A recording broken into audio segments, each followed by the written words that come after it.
earrings are getting smushed by these massive headphones. Okay.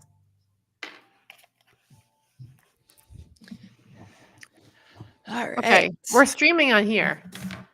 Yeah, I have to see? wait. Oh man, I have There we to go. hold my sign up this entire time. Now I can are click it. live. Oh no, it's gonna get the part with me pulling my earrings out. Yeah, Damn well, it! we're charming. All All right, go live. we are Go live. official. You know, one of these days we're going to have like a smooth. I like our Or slight dysfunction. our charm. Yeah, we're teachers. That's true. That's true. We have to be slightly dysfunctional. Yeah, makes the job manageable. I know. All right, so you ready? Should the sign go down? Oh yeah, let's do this. Chapter 6. Chapter 6 of Punished by Rewards, the praise problem. Yeah, it's deep too. This one kind of cut me deep. Yes, I feel the same way. But before we dive into it, we should do our introduction. So, hello, I am Ashlyn from A's for Ashlyn. No, let's redo that. We got to redo it. Okay. Go ahead. Hi, I am Ashlyn from A's for Ashlyn. I'm Brittany from Teaching to a Riot. And we are the Ignited Podcast. Yes, with jazz fingers too. always with some jazz fingers. Oh, that's how we roll. That is. It's how you have to roll.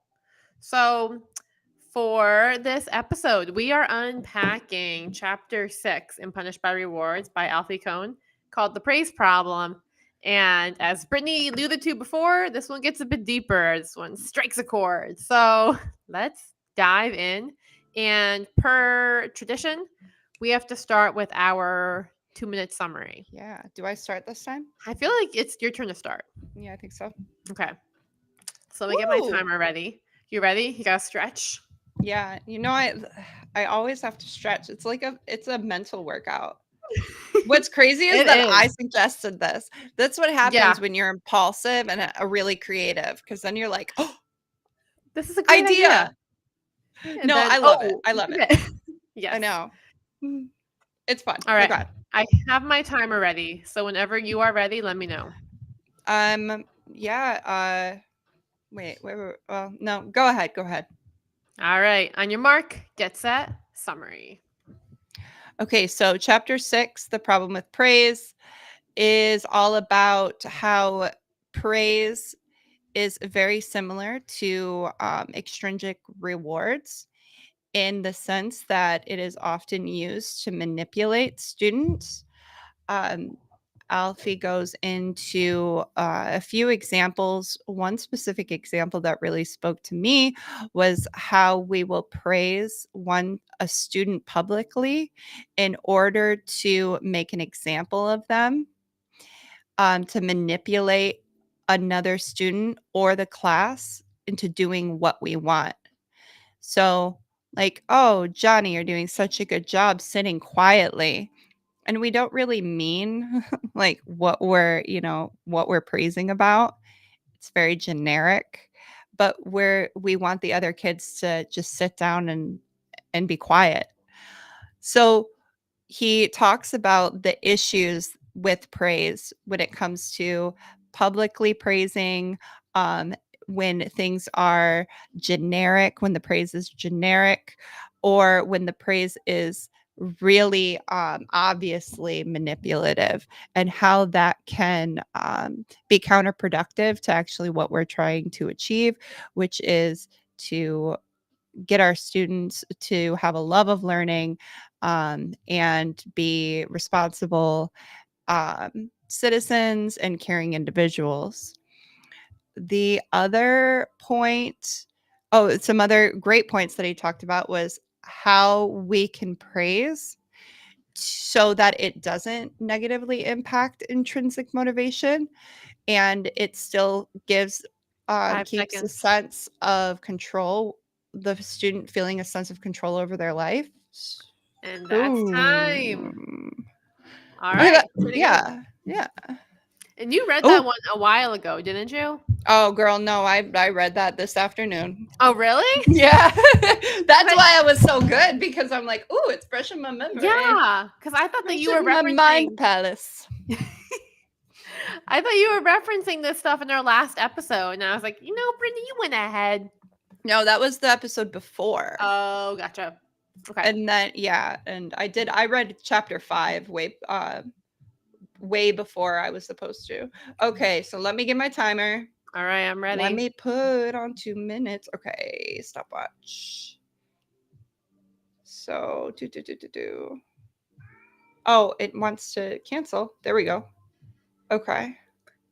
You said you're ready? I'm ready. I was born ready for this. All right. All right. In chapter 6 of Punished by Rewards, Alfie talks about the issue that arises with praise. So, praise can have a bunch of different meanings. It really depends on what you're speaking about. But basically, praise in general can have some issues, though it does have some goals. So, some of the goals that we try to achieve through using praise could be to enhance the performance that we see, to promote appropriate behavior or values, and to help somebody feel good about themselves. But over the course of the chapter, Alfie ends up talking about how we're not necessarily doing these things through our praise. So, 4 reasons why our praise might not be accomplishing what we want it to accomplish is that it might make somebody who's receiving the praise feel like they aren't very smart and like we must have to praise them if they're doing this because they have like more low expectations and we wouldn't expect them to do it without our praise. It also might make somebody feel self conscious and feel like they can't really live up to the pressure of maintaining that praise. Or it might make someone not want to put themselves in risky positions, like academic risky positions, because they would fear failure and fear losing that praise. Or finally, it could undermine the intrinsic motivation that people feel to do their best. Although he did mention that the research is a bit inconsistent at this point. So throughout the course of the chapter, he talks about those things. And then he talks about how, well, if you want to praise, here are some things that you can follow. Don't praise people, only what they do. Make praise as specific as possible. Avoid phony praise. And then there's one more. Avoid praise that sets up a competition. There we go. Oh, That's woo! what she wrote. Hey, cancel. Okay, cancel. Oh, it's not canceling. We'll just have it going off the entire background of Yeah, there our you go. music, Yeah, our soundtrack. yeah, yeah. We needed an intro. We do. We have been We needing need it. a timer. But honestly, would feel very on brand for us just coming into an iPhone timer. Can you imagine? Everybody will get like a jolt of alertness whenever they hear our podcast. I know. Like, no, shut it off. Oh gosh. Okay. Okay. That actually happened to me for a couple of years. I had my ringtone, not my ringtone, my alarm set Mhm. as Wouldn't It Be Nice by the Beach Boys Mm-hmm. and also So Yesterday by Hilary Duff. Like each of those were my ringtone for years. And so whenever I would hear that song, I would just like jolt into alertness. That's really funny because Yeah. I had Fallout Boy. Oh gosh, we're going down.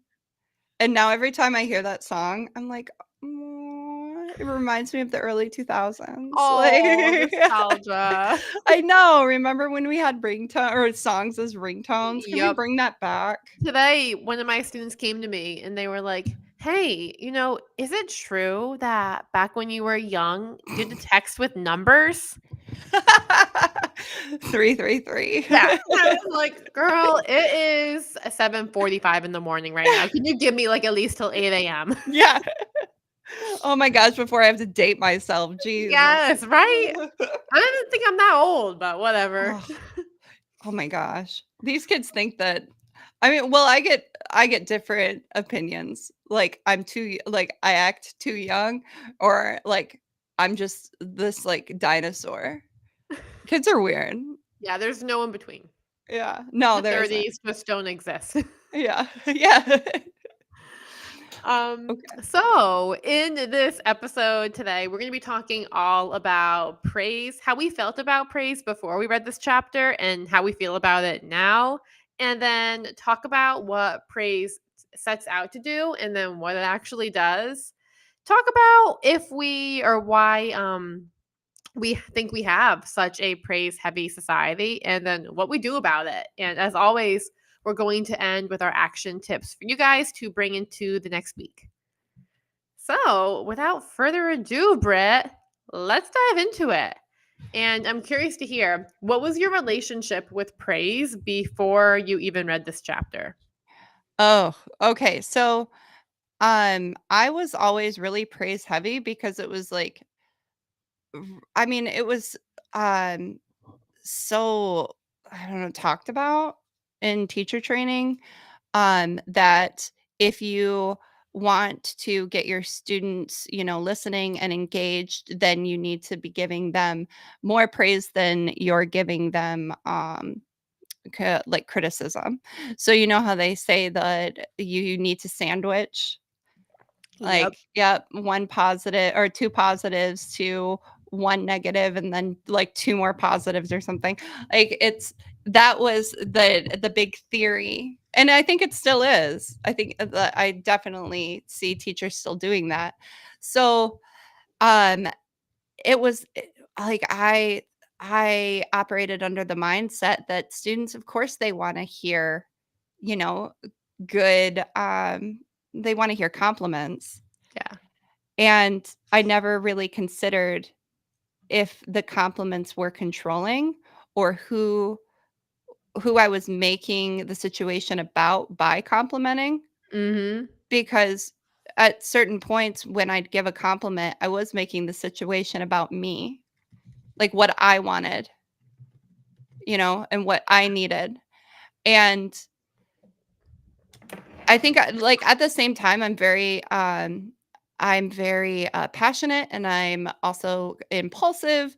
So I give out like really kind of excited, authentic praise too, and I always have. So I don't know. I feel like while reading this, I was kind of torn, but I understand the theories of everything he's saying, and it all makes sense, especially when it comes to the kids that I've had that are oppositional defiant and need or trauma background and need that sense of control, and how negatively they would react to like that generic kind of the phony praise. Mhm. Yeah, and that's what I was thinking of too. So before reading this, just praise in general. For me as a person, I think that my like primary love language is words of affirmation. And so I feel like I just throw it out there so much because that's how I enjoy it. So I'm like, I'm just gonna tell everybody all of the great things I like about them and all of the great things Mhm, I think. And it didn't even occur to me how controlling it could seem, mhm. but it did in a sense because back in the fall, I remember I was talking to an administrator and they were giving me a compliment about how great I responded to their feedback. And I was like, this doesn't really feel like a compliment. Like it's not going where you might think it's going to go. It's not really Yeah. landing. Yeah. And it got me thinking, like, okay, am I actually doing that to my students? Like when I'm complimenting them, what is it really saying? Am I complimenting them on how great they listen to me? Mhm. Or am I like complimenting them on the kind of person that they are, what they're bringing to the table? And so I thought about it like that going into this chapter. And now how do you feel about it after reading this chapter, Brittany? So, in reading this chapter, it really brought up a lot of memories for me being a kid, because I was pretty defiant, um, specifically with the people that I didn't trust, or the adults I didn't trust, or the adults that I thought didn't like me or I didn't like. And I remember specific examples now of teachers. and my stepdad, who was really controlling, uh, when they would praise me for doing something that they wanted me to do, Mhm. it always made me want to do the opposite. Mm.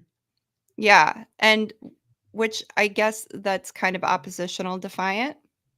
Um, but now I'm also really like I'm remembering really specific incidences of students who um would act out when the teachers that they didn't like, or just the teachers that they had to deal with a lot, that they had some animosity towards, um, they would praise them, and the teachers would praise those students, and the students would act out, and the teachers would get really, really upset and like really confused. Mhm. And that's where it hit home. And I think that's why it cut deep, because I'm like, it's because it's controlling. And we, as the recipient of the compliment, of the praise, we can tell that. We can tell when it's controlling, especially if you're sensitive, like if you're an empath, Yeah. if you have a trauma background and you're very skilled at analyzing people and their affect. Um the kids are really astute, especially my population, very astute to when they're being controlled or manipulated. So I was like, oh man, like then I was thinking like, oh my gosh, how many times have I done this? Yeah, I was thinking about that too. I was thinking about the years I spent deep in PBIS Hmm. and all of the things I would say, like, wow, I love how Brittany's sitting so calmly right there. Great job, Brittany. Wow, great job having your paper out, Ashlyn. That's awesome. I love how Ashlyn did this. Yeah, Just like all of that, like phony, condescending yeah, patronizing. comments. Yeah, Yeah, yeah, yeah. exactly. And how that was also encouraged too. And like I get it, and there's no shade against the people because it's a system, it's a Hmm. structure, Hmm. you know? And that's what we're taught to do and that's what we're encouraged to do. Yep. You don't know what you don't know. Exactly.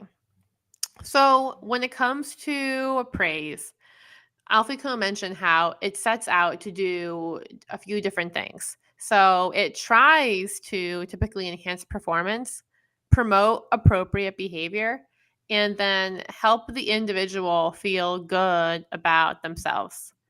But it actually does not really do those things, which is crazy, right? I feel like wrapping your mind around that for me, this has been like a hard one. This has been a hard pill to swallow. Hmm.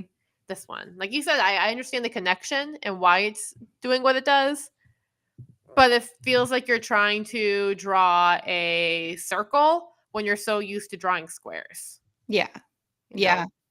know?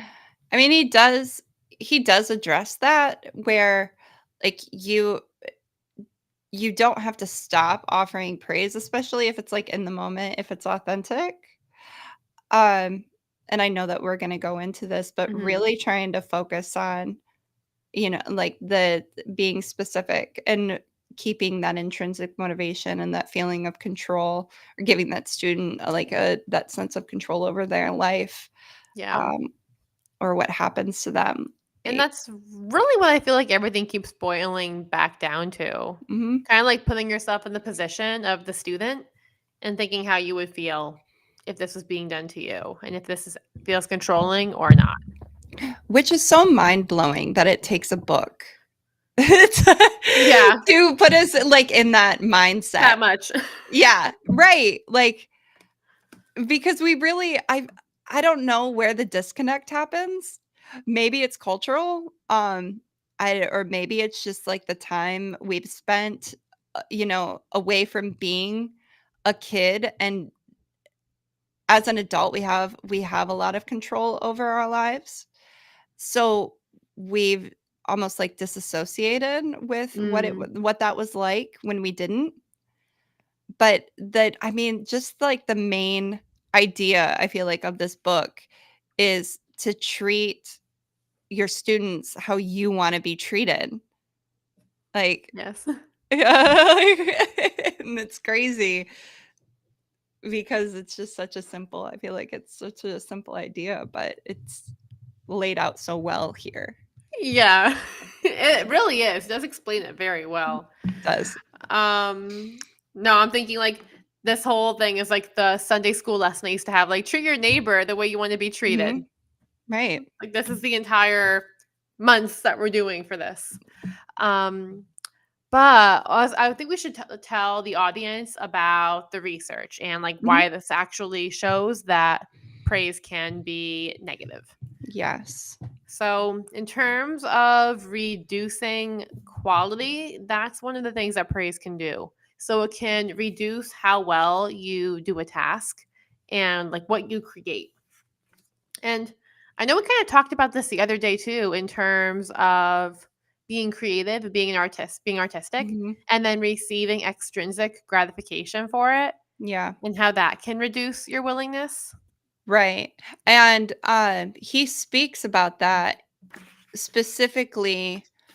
Um, he mentioned Sylvia Plath and how she'd say like it would become harder to write. It was almost like a paralysis when Mm-hmm.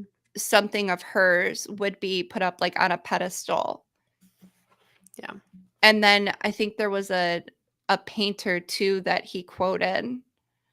Um, oh, I'm trying to find it in the book. I see the Sylvia Plath It's like example. right Oh yeah, there. What page is it? Andrew. It's page 99. Andrew Wyeth. Yeah, you So I got it. can start reading the text for people who have not been reading along with us. Mhm. But this starts on page 98, and it says, "What's going on here? Why should praise not only fail to boost achievement, but actually drag it down?" In addition to the explanation suggested in chapter 4, four reasons come to mind. First, when someone is praised for succeeding at tasks that aren't terribly difficult, i.e., sitting in your chair Mhm. or raising your hand, um, he may take this to mean he isn't very smart. That must be why someone has to praise him. This inference leads to low expectations of success at difficult tasks, which may in turn result in decreased persistence and performance intensity at these tasks. Yes. And I was thinking when I was reading that too about sports and like playing, I used to play volleyball. Mm. And on my team, there were these two girls who were so incredibly talented. Like, they went on to play in high school. They were incredible. One of them spiked the ball in my head, like one of my first days there as a freshman on accident. I had a Oh, concussion actually too. So God. that yeah, just background on the life over here. So, anyways, they were That's rough. so yeah, Like, it was it was insult to injury because like 2 weeks before I got smacked in the head at a baseball game with a foul ball. It flew up in the stands and hit me in the forehead and left like the baseball stitch prints in oh my my forehead. god.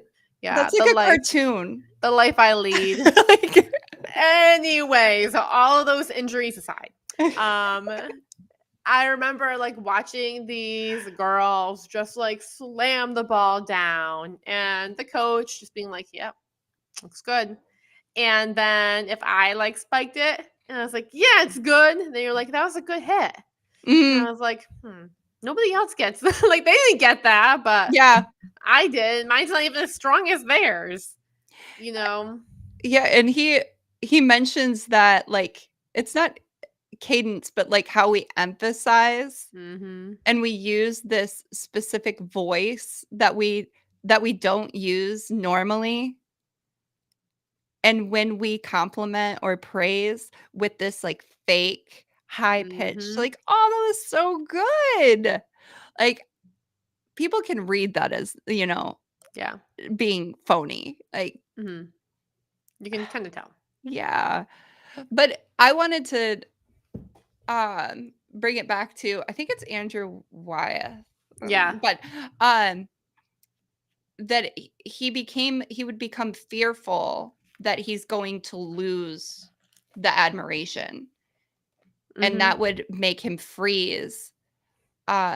observe that unhearing expressions. Yeah, so he just became after hearing so much admiration for his art, which he was creating, he wasn't creating it for admiration, he was creating it for the love of creating. Yeah. And once that, admiration became a part of the process, it's all you focus on, like your fear of losing.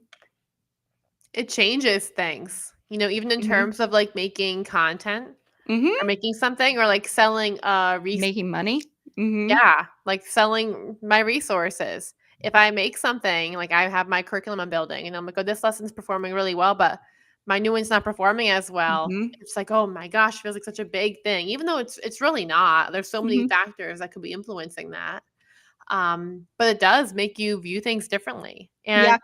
that paragraph later said too that in fact, those of us without extraordinary talent may be even more susceptible to such praise induced paralysis, particularly if the praise is explicitly tied to future performance. Mhm. Such comments as, since you did so well on that, you should also be able to do well on this. Yeah. And that's when they start seeing, like, a lot of the data and the research that he talks about in this book. Hmm. They're seeing what you mentioned in your summary, that students will choose less difficult Yeah. tasks, and they become less creative in their problem solving because they just try to recreate what they did Hmm. before that got them that praise. So Yep. what's our next one? Well, that is kind of the next one. So it makes you want to avoid the possible failure, you know? Yeah. And then finally, it undermines the intrinsic motivation that leads people to wanting to do their best. Where hold on. That's on Intrinsic page motivation. 99. Ah, okay. I'm on 102 right now. Yeah. I mean, and that's what we've seen with throughout this whole book with extrinsic rewards. Mhm. It's It's so funny because I feel like it's something killing we it. all well, we all wanna create it, right? And, like, legit, Yeah, don't do anything. I know. Oh It's my like, god, stop yes. everything. Put all your stuff down. Right. Just almost, yeah, like you can't create it. You can't, like, it's just it happens naturally, which is literally in the language, right? Intrinsic. It's intrinsic. Like, so we have all of these systems that are trying to get our kids to just intrinsically want to learn, and really all we need to do is just step back. Like, And, like, listen to them. oh yeah, And imagine that. isn't that's one of the ending things, if you say imagine that. Yeah. Yeah, that's one of the things that he ended with, and I drew a big star by it. But it's on page 115. It says, the real problem is not that children expect to be praised for everything they do. It is that adults are tempted to take shortcuts, to manipulate their Mhm. behavior with the use of rewards instead of explaining, helping them to develop needed skills, fostering a commitment to good values, and bringing them in on the process of deciding how to learn and behave. And that's the long game, Yeah. right? That's stuff that's not as easy to do. And that's what I mean, that's what we want. We want our kids to be good citizens. Like, that's what Yeah. we go into this job for. Like, but what really is, kinda mind-blowing to me is just the amount of, like, lashback? La lashback? Backlash? Backlash. Backlash. I kept saying it too like lashback, I love it. You were really invested in it. I We could was. make it be a word. We can make it be a thing. Yeah. I'll support you. Okay, thanks. Yeah. So, like, yeah, it's how much backlash it's getting with a group of individuals that are really, like, that are really invested in, like, trying to help, like, doing their best. I don't think Mhm. that there is a teacher out there that wants to harm children. Like, that's Exactly. Yeah. No one would like if I don't know. Like, why would you do this? This is not an Right. easy job. Like, go anywhere and you can Mhm. be an asshole anywhere. Yeah. Yeah. But like, why spend so many years and invest so much mental energy in Mhm. a job where people like degrade you on the daily? Yeah. Not only that, they're like 10. They're Yeah. 10-year-olds that are lighting you up. Uh, And you're just like, dang. there's so many other things that you could do. And that's the thing too. And that's why I was talking to my husband about this last weekend. Like, teachers don't set off or start out, I don't think, Mhm. trying to be controlling Yeah. and doing all these things. I think that we're kind of ingrained. And then you live in such a triggered state that Mhm. just keeps happening, Yep. you know? Um, 100%. yeah, and that's why we have to figure out our own triggers as the adult in the room. Mhm. But that is but another episode. So then why do you think it is we have such a praise heavy society? I think he touches on that at the beginning, like the very first chapter, um, with the fear. Well, one, he says, like, it's what we know. And that praise goes hand in hand, or like rewarding goes hand in hand with kind of punishing. Mhm. And we feel like the people that are, or the kids that are doing what they need to be rewarded. So Mm, like the other kids can see that, yeah.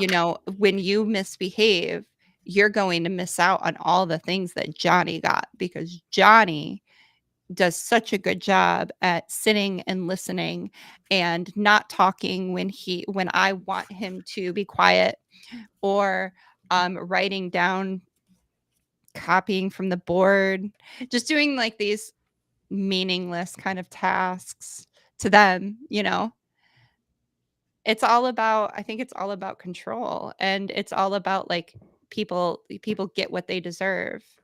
And that's a very heavy mindset in our culture. Yeah. No, What do you I agree. I feel like it's very much disguised. You know how I feel like rewards are a big disguised punishment? I feel Mhm, like praise is like a super, super disguised mhm. Yeah, punishment. because it's so easy. So it's constantly. And it sounds so nice, Mhm, you know? yeah. Um, I was thinking while I was reading this, I thought about something that specifically happened today, where I I praised a student, but it was very authentic because I was overwhelmed. Um, so with everything that I've got going on with teaching to a riot, I have a Mhm. toddler. I'm a full-time teacher, and I have ADHD. So I am very overwhelmed right now. And it's bleeding through into my classrooms, where I'm like forgetting certain things, or I'll have a hard time giving directions. And my kids are handling this. They're so amazing. I love my students. They're like they're just so accepting and forgiving. Um And when I tell them, like, "You know what? My ADHD is really bad," like, they Mhm. just do a really good job of, like, supporting and relating. Because most of my kids, I mean, 99% of my students are 100% of my students are neurodivergent. I teach in a center-based program, right? So today I was giving directions, and one of my students, he was sitting there and he was paying attention, and the other kids, like, they were off task and they were like talking to each other. And I stopped and I looked at that student. I'm like, "Oh my god, dude, thank you so much for just chilling." Like, because, like, you are making it so much easier for me to concentrate. Mhm. Like, and that was an interaction I had today, and I was reading this chapter. I was finishing it up today.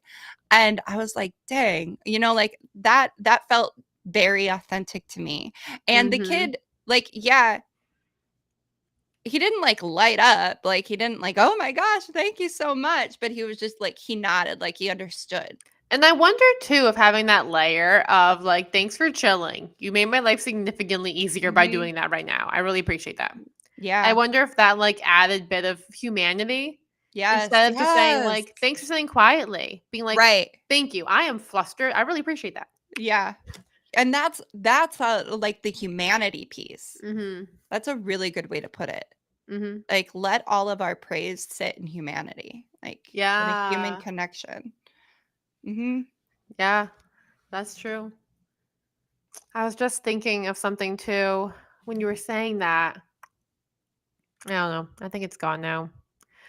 But I also feel that like Paul, with like teaching full time, running A's for Mhm. Ashlyn. I don't have a child yet, but I feel like running this outside of school is like caring for a child because there's so It many is. things you have to do. And I don't know about you, but I feel like especially having the niche we have where we talk about our job and our Mhm. job is classroom management and like meeting kids' needs, Mhm. it can be a lot because like at least for me when I'm in the classroom, when I mess up, I not only I'm like, "Oh, crap, I messed up." I'm like, "I shouldn't be doing this because 'cause I'm talking to all these people about Oh, other yeah. things that we can do." Oh, yeah. But, like, I slip up too, and I'm like, "Ah, crap, I should have Hmm. said that." And then going back and owning it and being vocal on here, like, "Yep, I Oh, yeah. screwed up today. This is what I did. It was a good one." It's because it makes us more human. And being vocal with the Yeah. kids about Oh, that yeah, yeah. too. Like, 100%. one of my favorite things has been telling them, "Hey, I'm overstimulated. I need, Mhm. like, 2 minutes." Or, like, even on Monday, I tried to have a conversation with them, and I was way too overstimulated. Yeah. And I was like, "Yep, I probably shouldn't have had that talk with you guys at that point. I needed to have waited. My bad. That's on me." Yep. And just having that constant dialogue of like, "Yeah, probably shouldn't have done that. Oops." Mhm. What did I was talking to a student today about, like, impulsivity because I'm coming out with the ADHD toolkit, so I'm, like, neck deep in ADHD research, and having ADHD makes it kind of it's very cool because I'm learning new stuff and, like, connecting with it, um, but the impulsivity, like, it's not ADHD isn't a behavior, it's not an attitude, it's a like, it is a neurological thing that is happening with the brain, and the Yeah. impulsivity is a part of that because connections are coming from connections are coming from our amygdala and our hypothalamus, which is, like, the stress center, way faster than they're being communicated to our frontal lobe. So when you see kids with ADHD and they react, they're impulsive, their body is literally reacting before they can think. Mhm. And so many people want to say, well, you just need to stop. You need to stop and think. Yeah. Oh, I hate that. And that's the thing too, and, like, even talking to my students, because I'm my next mate for middle school curriculum, Britt and I were talking about this behind the scenes. We're going to be doing some projects together because my next curriculum unit coming out is going to Mhm, be on ADHD because of the stigma mhm, that the students kind of can feel for themselves and mhm. also how their classmates can view them. Oh, yeah. And the amount of times I have had a student with ADHD come to me and be like, "I just gotta focus." I'm like, Hmm. "I get it, but, like, also I also get that, like, you just can't flip a switch like that, No. you Yeah, know? It's and setting that's you up to fail if you think that you could just do that." right, and that's exactly what I had to talk to him about because everybody keeps it breathing, stopping and breathing is a big thing at our school, and I think that strategy is a go-to strategy for people who haven't really experienced what it's like because you can't just stop and breathe. Yeah. I had to do years of like I was studying Buddhism, mindfulness before I came up with a strategy that really worked for me, which is just like stopping and asking why. So if I notice I'm triggered, I stop and ask why. And that is a big enough pause for me to start like, getting my frontal lobe to kick in and my stress Mhm. response to go down. But I did not figure that out until I was 30. Like, And your prefrontal cortex is also fully developed at that point too. right. Exactly. Yeah. So, yeah. So we can't just give like this generic advice, even though we're trying to help. Like, I think approaching everything, whether it's praise or whether it's feedback, with an empathetic, humanistic, and like trying to be as specific as possible, like it definitely, that's the approach we need to take. Yeah. And then that's kind of what Alfie Kohn suggested too. So he gave Mhm. us some strategies for what we can do then. Um, and they kind of boil down to, we can stop and like talk about these as we go and if you have Yes. stories, but to make sure our comments make someone feel in control of their life and their decisions. And I wanted to ask you what you think of this comment, Britt, because I have found myself using this lately in years, Mhm. like the most recent years, and being like, wow, that looks awesome. You must feel proud of yourself, Oh, huh? yeah. Oh, yeah. And saying that. Uh-huh. Um, yeah, so, I mean, I'm an art teacher. I say that all the time. "Wow, that Yeah. looks awesome." Um, he and I could feel it when I was saying it. Like, "That doesn't look awesome. I just don't know what to say." Like, so I'm going to be much more intentional Mm-hmm. with what I say in that moment and just pause. That's what I need to do, because it's an impulsive, it's a reaction. Like, "Oh my Yeah. gosh, that's," um and really, like, especially with my daughter, because I'm really, really trying to apply this stuff with Olivia, because I want her to have the most intrinsic, motivation that, she can possibly have. Like, I want her to have a love of learning, like I have a love of learning. And so, just not saying, like, I just want to say, "Good job." Like, I am really excited and I'm really proud of her. And I just want to say, "Good job." But just pausing and being like, "You know what? You were super patient when you took those steps. And because of that, you didn't fall." Like, that's the kind of feedback that she needs to hear. Like, you Yeah. watched your feet. When you watch your feet, you know where they're stepping, and you're not gonna fall down the stairs, like, Mm-hmm. which is solid for me, like, Really because health appreciate it when you insurance do is that, Olivia. expensive. Yeah, like Man. Um, oh crap. And the other thing I was thinking of too, along that note, Mhm. hopefully I don't lose it right now. I might be losing it. It might be in one ear, not the other ear. Crap. It's No. gone. Yeah, this is Gone. what, like, the next 3 episodes are really gonna be interesting, because Mm. March, if you're a teacher, you know that March is, like, the worst month. It's the longest. We're so tired.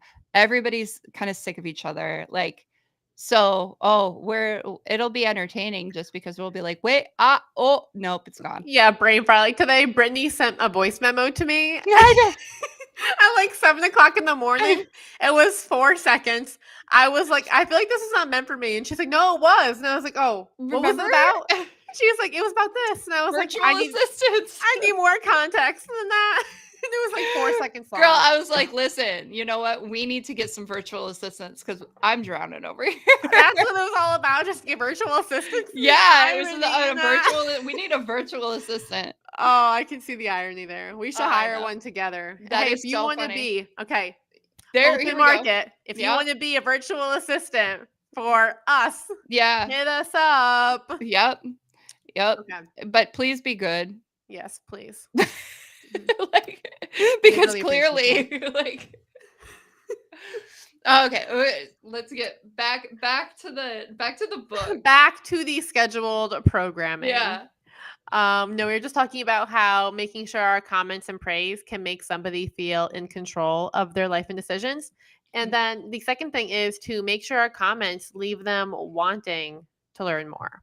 Mm. Oh, and this is what I wanted to say, like, how we don't typically just ask a follow-up question. So if someone shows us our work, like today, a student showed me their poem, and I get this all of the time in school. Hey, Mrs., does my work look good? Oh, yeah. And I'm like, good is subjective. Mhm. And I tell them, like, if you want to ask me a question about your work, you can ask me, is my writing clear? Is it accurate or is it engaging? I tell them to use the acronym ACE, what we created for that. So accurate, Yeah. clear, engaging. And for their poem today, this kid came to me and I loved their poem. Like, it was awesome. And there's that word awesome again. I Um, know. and they were like, what do you think about it? And I was like, I love what you've written right here. And they asked me what I should add. And I was like, what if you expand upon this point right here a little bit more? And I think asking those questions, it feels like you're being so cold by a kid showing Mhm. you their work and like, what do Yeah. you think? And you're like, why did you choose that? Mhm. It can almost feel like you're dismissing it and not making them think that you enjoy it or that you think it's good. Mhm. But truthfully, it makes you feel like someone's listening. Yeah. Like thinking about it with myself, like if I ask somebody what you thought of my lesson, if somebody comes in to Mhm. observe me and they just say, oh, I loved it. I'm like, okay, Right. great, thanks. That's not helpful. Yeah, but if they're like, yeah, but why? I'm wondering why you did this. Like it Mhm. shows you actually paid attention. Yeah. Yeah. So, That's the same thing when I feel like we reflect on each other's content. Like, could you imagine if we just were like, "It looks great." Like, no, "Nah, dude, I need I need some actual help." Like exactly. And that's honestly what I filtered through because Mhm. I had a red team for my Made for Middle School curriculum over the summer, and I had a bunch of different teachers read through my work and give me feedback. And Mhm. I picked the ones that asked me the most questions and found the most things wrong. Oh, yeah. But like, those are the people I picked. I'm like, yes, I need you. Mhm. Yeah, critical lens. Exactly. But I know this for myself. Like whenever I show people my work, I want them to tell me what's wrong with it so I can Right. improve. But we have a different outlook, I feel like, in school. Yeah, because well, let's talk about, like, the argument.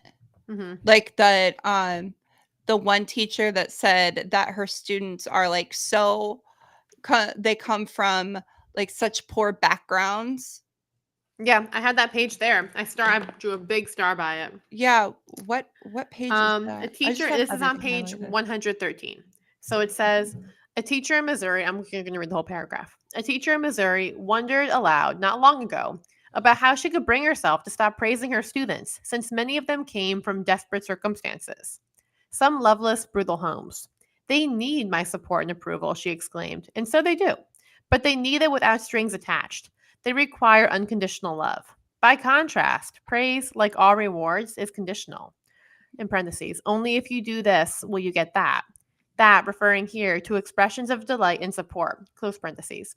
Moreover, children in distress need to feel not only loved, but potent, capable of making choices and having some say about what happens to them.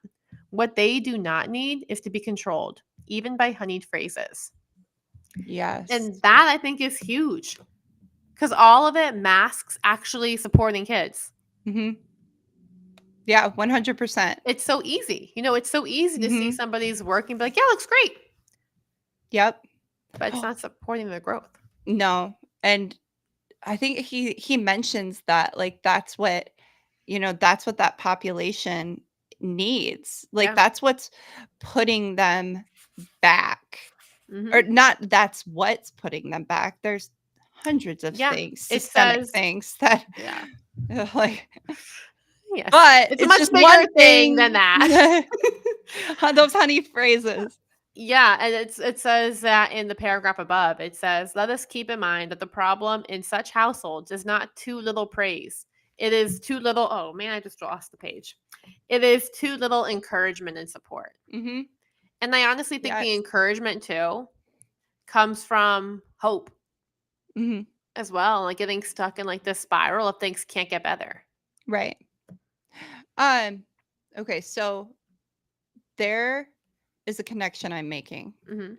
So go down this rabbit hole with I me, okay? love your rabbit holes, Brittany. They're I my know. favorite places to Yes. venture. Yeah. Okay, so praise needs to provide specific feedback. Mhm. What was the language that he used? Praise not the people, but what they do. Right. And then what did he say specifically? Um, encouragement and support. Yeah. That's what he said, right? Mhm. Encouragement and support. And you mentioned hope. It's almost like if we just give this generic good job, we're we have this assumption that they don't need the feedback, or they don't need the like authentic encouragement, like it's not worth our time because they're not going to go places with whatever they're pursuing. Mm. So we we don't want, or not we don't want to, we just don't think about like, oh, they're going to become, authors someday, so I really don't need to bring up all of these different, criticisms on their or different, critical points of their writing, because they're just never going to be authors. Mhm. Because look, I mean, look where they come from, or look Yeah. at how they act.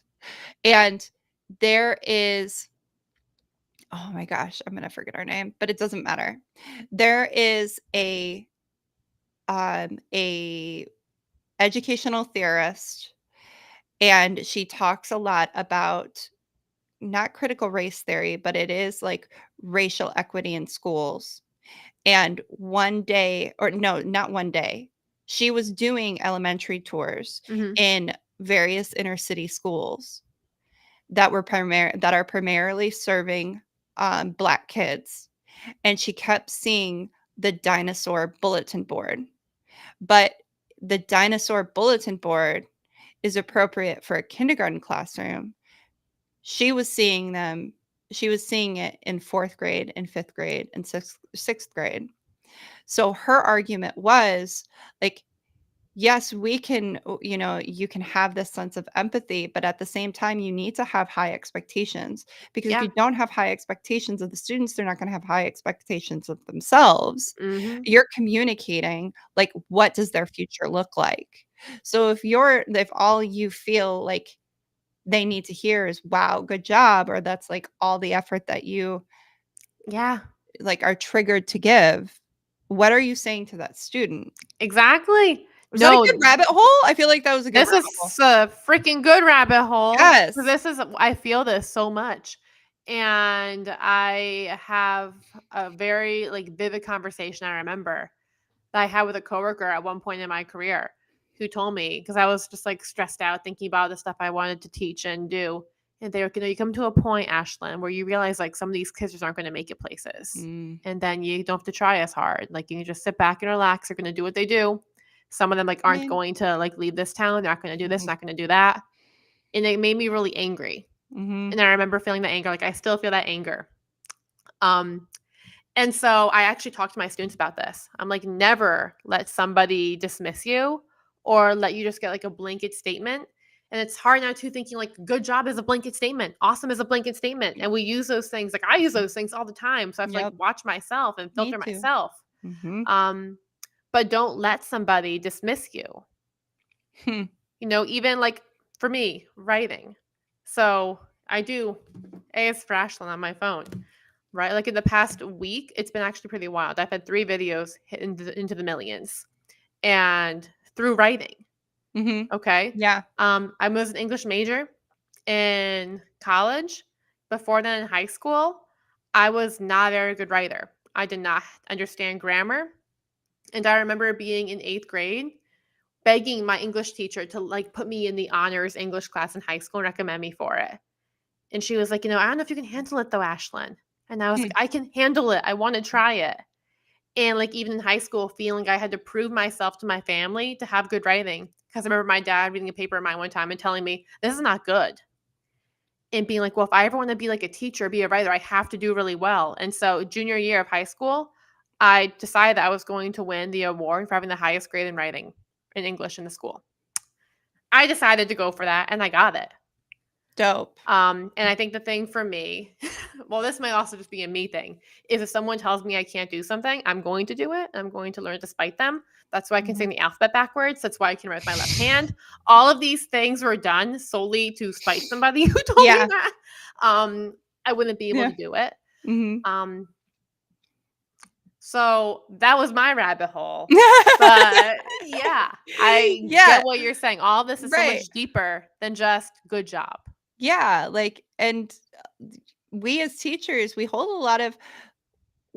a lot of power over students' expectations of themselves. Yeah. And we can't sit here and call them lazy or call Mhm. them like say that they don't have a future when you're kind of the spotlight on how they feel. Like, you know, so Exactly. And they if look to you for mhm, your opinions. yeah, I'm working with a student. He did he did my project, like my school news project today, and we put him in front of a camera and he's fantastic. Like, yes, he's silly, he's off task, he's a middle school boy, right? Comes with the And territory. right. And he's black. So when you have majority white teachers, black spunk can look like defiance. Like you're being too silly. You're being too much. You're being too loud. You're dancing too hard. You're being disrespectful. But And really? Yeah, like that's this such kid. another big thing too with our Uh-huh. culture and the demographic of teachers and students, and that's a whole other big And rabbit hole. systemic But racism, yes. with I just had a, reel about hoodies, Yes, I saw that. yeah, but, like, this kid, I just stepped back, right now, like, they're taking it solely, like, I have a kid who's directing and 2 kids that are anchoring, and I just watched him slowly break down the desire to be defiant silly, and he became organically silly. And he started like it was this nuanced thing that I don't know if you would have caught unless you had like the lens that I have, like this critical lens of how black kids are treated in white America. Mm, Not that I specifically have. I've just done the research. Like everybody can do this. Everybody can yeah. have this lens. So I'm watching it and he's like at first he was like being silly and then he'd look at me like I'm gonna catch him. And I'm just like, no, dude, do your thing. Like you look like a YouTuber. Excellent. Be weird. And then as he had that, like I wasn't going to correct him. I wasn't, like he just became it was no longer him being like trying to be distracted. I don't know if he was being distracting, but he just became natural and he was just being himself. And like Mhm. how are we, you know, what is the word? Snubbing? Stunting? No, like what you do to a fire when you wanna, like, stomp it. Like, Extinguish? yeah, like, how are we extinguishing that? Like, how are we how are we limiting kids like that because Mhm. they just seem like they're too much? Yeah. Does that have to do with this chapter? Shoot, I don't even know anymore. I think that Praise we problem? definitely went down a really big rabbit hole, but I think it's super valid and relevant. I hope Yeah, the people listening are like, "Yeah, we feel yeah, the same way." right. But this is a whole like we talked about one of the books that we want to read after this. There's a few different ones on the list, but Golden sorry. Oh, well, are you talking about Goldie Muhammad? Yeah, that's one of them, and then the other Mhm. one too, the title's missing me now, but it's, like, looking at our schools and looking at the systemic racism and what that has done to behaviors and, like, suspensions, detentions, I forget what it's Yeah. called now. Is it Push Um, Out? No. honestly, there's quite a few books that we could look Yeah. at about this. The Oh, they're research is so out there. good. Um, God, I say that with such privilege. They're so good. No, they're actually terrible, but everybody they need to be read. yeah, it's disgusting, but we need to yell it from the rooftop. Mhm. Um, yeah, that was a rabbit hole, but I feel like it was an important rabbit hole. And Yeah, we did it. We went all the way through it. we did. Now we're out the other side. Never back out. Yeah, the praise problem. Alice in Wonderland. Yeah. Okay. So then the other thing is to describe failure in a way to make it seem like a problem to be solved and not like I have to go back and look at it, but I'm assuming not like they are a failure. I have to go back and look at my note for that one. Describe failure in a way. Are you looking at 7C? Describe failure in a way to make it seem like, girl, Yeah. I don't know where you are. Yeah. I'm looking at 7C. Okay. We're referencing our notes right now. Yep. Yeah. But to make it seem like failure is like part of the learning process. I think that's what it means. Like to make it seem like Oh, you yeah. learn through that. And then also to praise Make not. well, hold on. We can't say make it seem. You do learn from that. That's Oh, yeah. reality. Yeah. Yeah. Like, and that I feel like that's what we should be emphasizing. Definitely. And I think that was the issue too. Like they mentioned, like it's pretty hard to do that as a teacher. The challenge, okay, here it is. So on page 108, the challenge for teachers and managers, in fact, is to avoid destroying people's motivation while letting Oh. them know that they haven't done well. That is to provide negative feedback in a way that doesn't kill interest. Mhm. And one way to do this is to describe the failure in terms of a problem to be solved and to involve the person performing the task in figuring out ways to improve. So, like Yes. bringing them in and being like, "Hey, I noticed in your writing here, these sentences are not very clear. What do you think we should do about that?" But that's like nails on a chalkboard for me. Like, what do you think we should do about that? Mm-hmm. We gotta rephrase that because like I just remember people like coming up to me like, well, what do we need to do? Well, we're not talking about you and me. You're talking about me. Like, what do I need to Mm-hmm. do? So maybe it's like we just need to be upfront and authentic about it and be like, okay, what do you need to do? Oh, I guess if you are problem solving together, but that never seemed to be the case in my experience. Yeah. Like it was I always think it me. really, Like yeah, I think it really depends on like what you're talking about. Mhm, You know, like behavior, performance, writing, arithmetic. They mhm. all could probably be handled in a different way. But I guess the formula here would be like you plus child plus the task, trying to figure out like what to do differently. Oh, yeah, yeah, yeah. And, like, experimenting. You become Yeah. an Yeah. engineer to solve your problems. Mm-hmm. Or I Yeah. wonder even if you're like, hey, this is what I notice. Like, I'm not feeling like this bit is clear. Mhm. This is the problem. What are some things that we can do to try to solve that? Like, what do you want to change? Yeah. Because And then the have other, sorry, go ahead. oh, I was just gonna say, like, and have systems in place, so it's like a systematic Mm-hmm. like, a systematic solution creating, and, you get what I'm saying? Like I get it. Yeah. Like, they know what to do and like what to go through. yeah, like, here's all of your options that you could do. Like, here's Mm-hmm. 4 options that you can do. Because I think that leaves it less open-ended and is going to include more kids Mm-hmm. who don't have that, like, ability to have that open-ended thinking. Mm-hmm. No, I feel that. And then the other thing was to praise not the people, but what they do. And I think you kind of touched upon that earlier with how you want to praise Olivia. So Mhm. not praising Olivia, but praising what she does. Yeah. And, like, it says in the paragraph, saying something about what the person has done or is doing makes more sense. Like, that's a really Mm-hmm. nice story instead of saying, "You're such a good writer." But then he goes into the next part where it's make praise as specific as possible. So that's a nice story is good, but what's even better is that's neat at the end when you leave the main character a little confused about what happened to him. Like, be specific and make Exactly. sure we're praising the action. Mm-hmm. And that's funny too, because I remember definitely having a class in college where I was told the opposite and told to like tell the kids, wow, what a great writer you are, put their identity into praise. Yeah. I explicitly remember being taught that.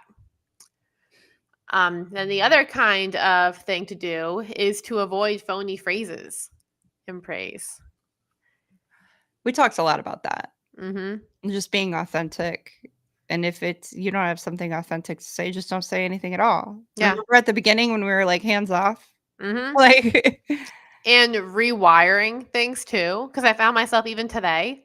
Like I gave somebody a pencil. I was passing out pencils, and typically my kids just grab pencils by this different class today. And Mhm. so I'm passing out pencils, and someone was like, "Oh, thank you." I'm like, "Oh yeah, nice manners. You're welcome." I was like, why do I need to say nice manners? Like after reading Good this job not chapter. being an asshole. Yeah, like it just comes out, and I'm like, crap, stop, Ashlyn. But it's like Right. your factory settings, you have to reset.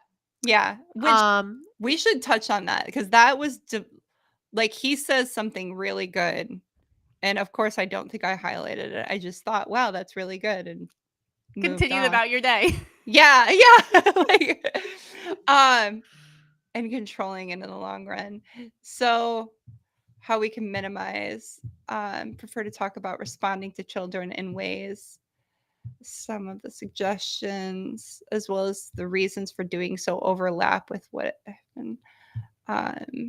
Comments are often entirely unnecessary. We can be less judgmental and controlling, and in the long run, more effective at promoting self determination and intrinsic motivation. I'm on page 113 at the bottom, or I'm on Kindle, but I don't know. I'm sure I'll think of it. Maybe I'll put it on Instagram or in the Facebook. I'll put it in the Facebook group. Yeah. Man, it was good too. I'll find it and put it in the Facebook group. But yeah, to avoid those phony phrases, and even like that example I mentioned afterwards, I was like, I could have just said you're welcome. Like, why did I feel the need to say nice manners? It doesn't have to be that, but it doesn't have to be that big. And then this one really got me. Avoid praise that sets up a competition. And I was encouraged to do model student or like the mystery student, where, the mystery students do such a great job, like writing quietly right now. And all the kids are like, who is it? Who is it? Who is it? Right. And doing that. So don't do that. And then ask questions and clarify. So instead of praising, ask a question about the work and ask something that clarifies what they're doing. Which that could just be a good system, like an automatic response to replace saying good job. Like just ask a question. Like that's, I feel like that's easy. Like, how did you think to create that? Exactly. Like, tell me more about it instead of saying good job. Yeah. The thing though with teachers is I feel like it comes down to your time. So like I think about the students who come to me at the end of class and they're like, what do you think of my work? If I say, well, what do you think about this sentence? Or what's your thought on this? It takes more time.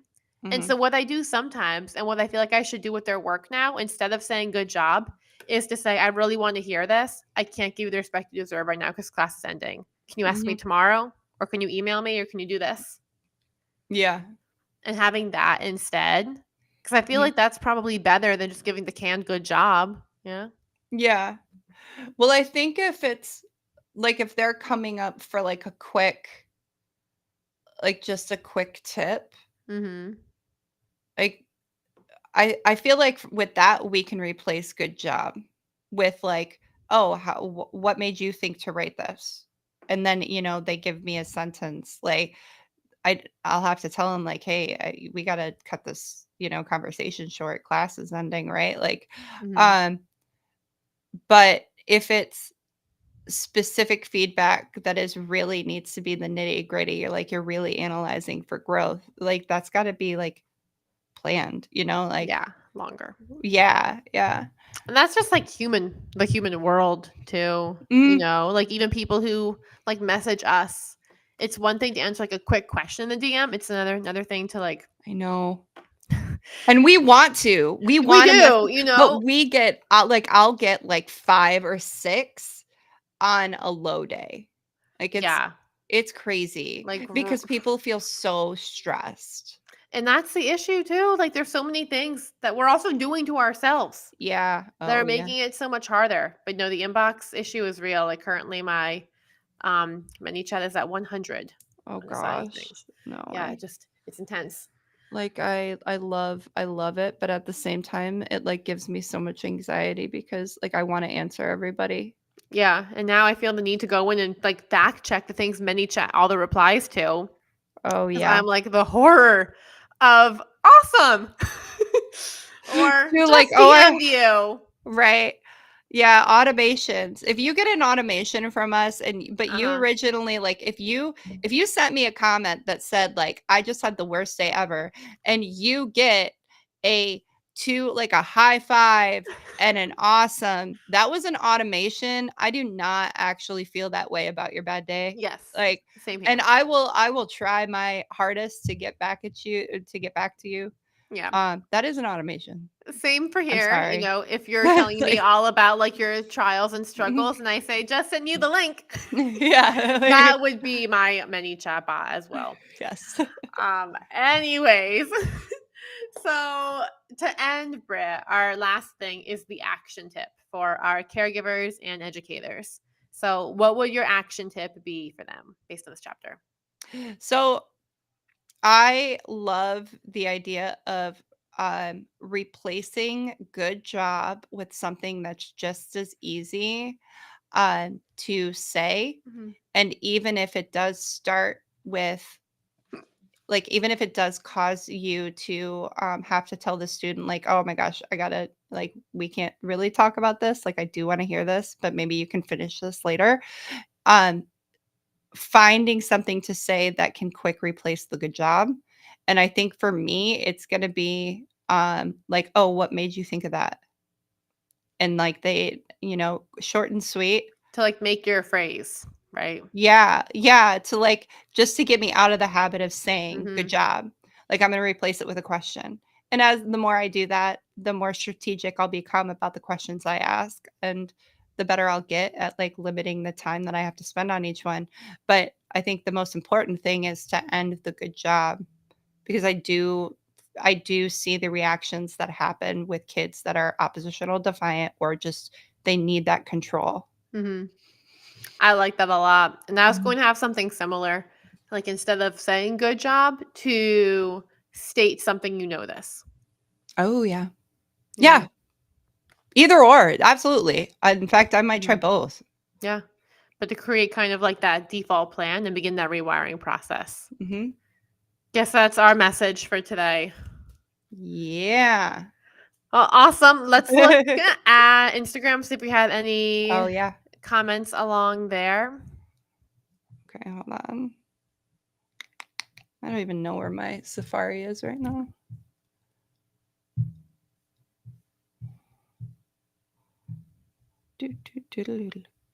Oh, right here. All right. Someone said our podcast is very uplifting and informative. Thank you, Guppy Smart, Yeah. if you're still on. We appreciate that. That's our goal. That's why we're starting to do this. Yes. Oh, Jay. So Jay and I used to work at Bed Bath and Beyond back in the day. I don't know if you're still listening, but hi. And he said that Ashlyn is the best. Thank you. You were the best. Those were the days. Oh, Yeah. Hmm? I have one. Can you speak on the impact of how praise affects the entire classroom, especially when some students are frequently praised or rewarded while others are ignored or shut down for bad behavior? Hmm. I'm going to take a picture of this because I feel like this is something that we could talk about in the Facebook group. Yeah. Like maybe I'm going to post it. I'll Yeah. post it and then like we can answer. So this is Jen Biddle. Can you speak on the impact of how praise affects the entire classroom? Yeah. Yeah. I Don't feel you like see it? I feel like all these things make it more toxic. Like those kids that yeah. get praised all the time, people are like, "Oh yeah, of course it would be Ashlyn. Of course Brittany did a good job." You know, it can kind of Um create a resentment, right. Right. It's but like, which and especially if we're um using it competitively, like the mhm. mystery student, hardly contained in sped, said, can I get a quick summary of that last point? I will, um, I'm going to get back to you in a message so you can tell me more about that. And maybe I could address it in my stories. Do, do, do. Let's see. I think that's it. Yeah. So Awesome. those were two. Yeah. We'll address both of those. I'll address it in my story, and then the other one we're going to address in the Facebook group. So if you Yeah. haven't joined the Facebook group, you can DM me or you can DM Ashlyn, and you could check out my story because I'll post the Facebook group in There's there too. also an area where they can join, I think, without having to do anything with us. If they join the channel, the book club channel on our profiles, Oh, then the yeah. link to join the Facebook group is in there. And the reason why we did that is just so we could have more interaction with you guys, because the Mhm. Instagram channel, we didn't realize it could only be us who comment. Yeah. So that's why we did that. But that way you don't have to wait for our reply with a link. You can just hop right on in there if you go to the channel and join the book club, and then you'll see the link in there. Awesome. Good job. Yeah. Thanks. Thanks. Yeah, you're welcome. God. No, I really like how this flowed. I love the way our podcast flows. We're so charming. I So think that we're was my question. delightful. I think we are too. Mhm. Oh, All we got to right. do our ending, right? Yes, we do. Or yeah. All right. Well, I forget what we used to say. I think it was our I- names. No, well, we hope that this podcast episode left you feeling re-energized and remoralized. Moralized. Yeah. And until next time, we can say that without like the tone. Yeah. We hope maybe you feel. Maybe. I don't know. Okay. I mean, we hope. We hope. Yeah, honestly, that's our goal. That's our goal. That's why we're here. Yeah. All right. So to sign off, I'm Ashlyn. I'm Brittany. And we hope this podcast left you feeling remoralized. Re-energized. And until next time. Bye.